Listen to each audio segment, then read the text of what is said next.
Now live in the studio for this special coverage of Head Start is former Senator Antonio Trillanes. Thank you for being here, sir. All right, what personality did you have to carry the arrest warrant of the ICC? Tinawag kayo ni Senate President Alan Peter Cayetano. Ano ba siya? Sheriff ba siya ng ICC? Ganito po, liliwanagin ko, Ms. Karen. The reason I was there ay dahil merong ugong-ugong over the weekend na mag-a-appear si Bato de la Rosa na doon sa Senado for the leadership change. At ako naman, meron akong inkling because of my engagements with the ICC na meron ng warrant si Bato de la Rosa. Ngayon, incidental na nandoon din yung mga NBI to serve that warrant. Kung maalala po ninyo, personal na ni-request ni Bato de la Rosa na samahan ko daw yung arresting team sa kanya. Are you serious? Sinabi niya yan on national TV, Posasan, samahan ko daw. Kaya I just did him a favor. So finulfill ko lang yung challenge na binigay niya sa akin. So ganun po, ngayon yung pinakita kong warrant, dahil nagwa-wonder yung media, they were asking me bakit nandoon yung NBI, bakit ako nandoon. So, hiniram ko yung warrant na hawak ng NBI, pinakita ko, ito po, ang dahilan, merong warrant of arrest si Bato ng ICC. So, I was just informing the public dahil hindi naman, mga operatiba ng NBI yun, hindi naman sila nandoon to talk to the media. So, I just did my part. Okay, but did you coordinate with the NBI? Or did you plan to do the arrest together? No. Again, incidental po ang presence ko doon. Ngayon, sila yung nagplano with the Sergeant at Arms para i-effect yung arrest. Ngayon, nalilihis tayo eh. Nakita nyo, kung pakikinggan nyo lang si Senator Cayetano, parang parang anghel, parang inosente si Bato de la Rosa. Let me remind the public na si Bato de la Rosa has been found by the International Criminal Court to be a principal doon sa crimes against humanity case na ginawa nila Duterte yung war on drugs. Si Duterte yung nag-utos ng pagpatay, siya ang nag-execute bilang chief ng PNP. Ang mandate ng PNP was to serve and protect the people, pero anong ginawa ni Bato de la Rosa? Pinatay nila yung mga Pilipino, yung tukhang. Tayo po, mulat yung mata natin nang nangyari yun. Libo-libo yung nangamatay. Somebody must answer for those deaths. Kaya po, pinursu natin itong kaso na to. And doon lang sa sinasabi ni Cayetano na parang hindi niya nire-recognize ito kasi kung ano man, signatory din siya, kasama siya doon sa nag-concur doon sa Senado nung pinirmahan natin yung Rome Statute. Alan Cayetano was one of those who ratified it. Ngayon, nakalagay doon at ni-recognize ng Supreme Court na yung jurisdiction ng ICC is recognized up to the time na member tayo. Ngayon, itong mga krimen ni Bato de la Rosa was nung member pa tayo. Lahat ito above board according to the law at meron tayong local law which is yung RA 9851 na nakalagay po doon na kung merong akusado na iniimbestigahan ng crimes against humanity ng isang international tribunal, ang ating otoridad may surrender itong taong ito. So exactly what is happening now. Okay, balikan natin during the time of Senator Laila de Lima. Laila de Lima said, I will surrender. Kumbaga, ayaw na magpa-aresto. So, she had a press conference, I remember that, and then siya kusa ang sumama sa otoridad. Can you remind us what was your experience? Okay. Yung experience ko po, what year was this again? Refresh all of us. Noong 2018 rather. Kasi senador ka na nun. Opo. So binawi ni Duterte yung amnesty ko. At dahil doon, ni-revive yung rebellion at kudita cases.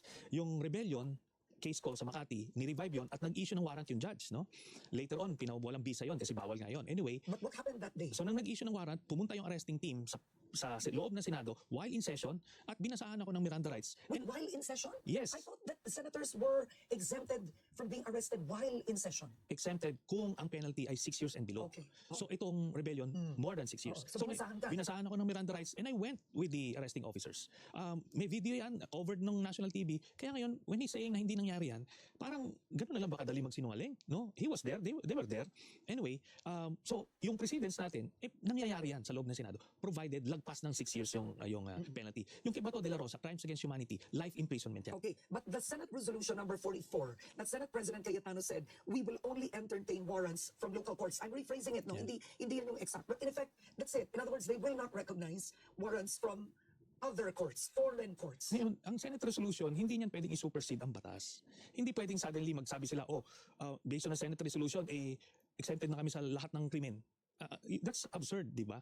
So, mananaig pa rin kung ano yung batas. Yung ICC yung ICC warrant, base yan dun sa Rome Statute na pinirmahan natin noong 2011 hanggang 2019 member tayo at nakalagay dun sa Rome Statute na kahit umalis ka sa Rome Statute, ay yung panahon na covered ka, i-covered pa rin yun. Ni-recognize ng Korte Suprema yun. And we have a local law to reinforce that. So, sino pinagsasabi ni Cayetano rito? So, do you consider it an advantage with the fact that the Supreme Court has remained silent, diba? It has not decided upon the petitions asking Duterte to be brought back home, calling that illegal. The Supreme Court has remained silent on that. And I'm glad kasi bakit nila gagawin yon, di ba?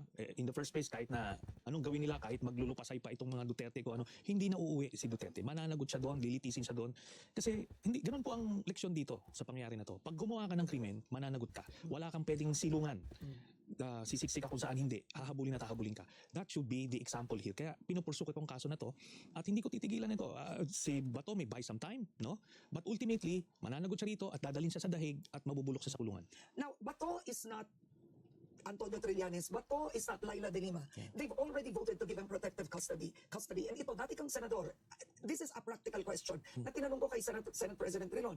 Paano kung matulog siya sa Senado ng 2 taon? I'm serious ha. If I were Bato, think practically, I will live there. I will live there. You can. Yeah. Ganito Paano po. yun?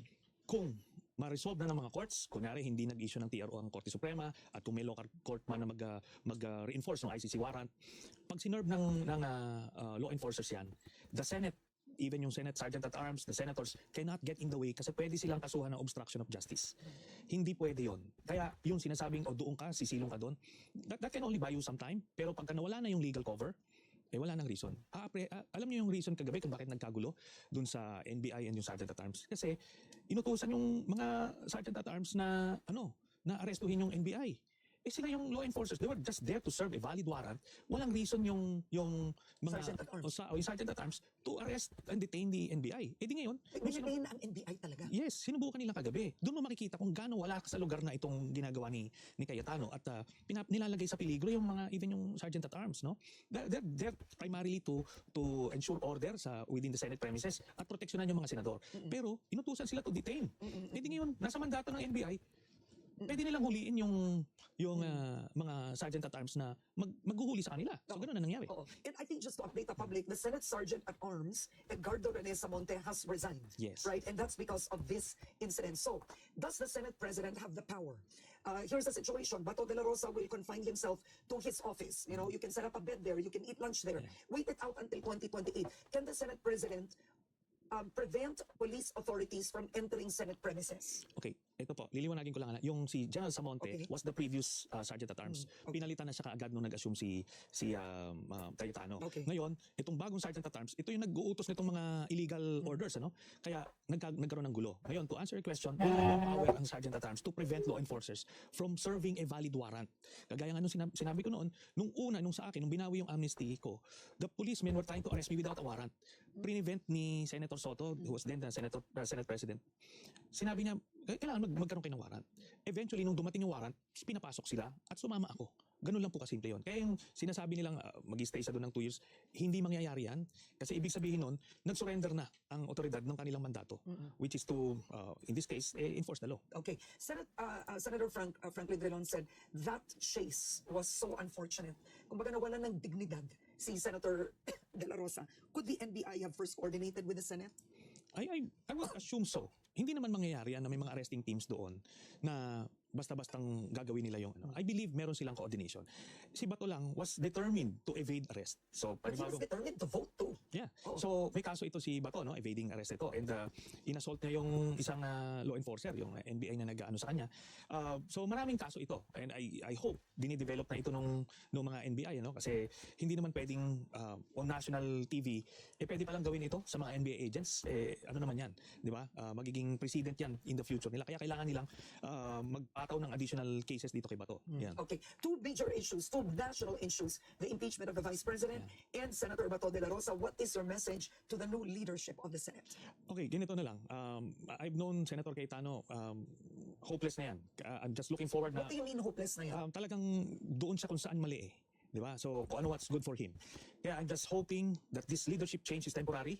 At so at the soonest time possible, mapalitan na ito para ma-restore yung sanity at dignity ng Senado. Kasi ito yung ginagawa nila, they're creating one constitutional crisis after another para lang maproteksyonan nila interest nila. Pero hindi naman tatagal yun. And I hope through public pressure, media pressure, and the civil society ay ma-pressure itong Senado as an institution, the senators, na gawin naman nila yung tama. Yun po yun. Thank you so much for joining us this morning, sir.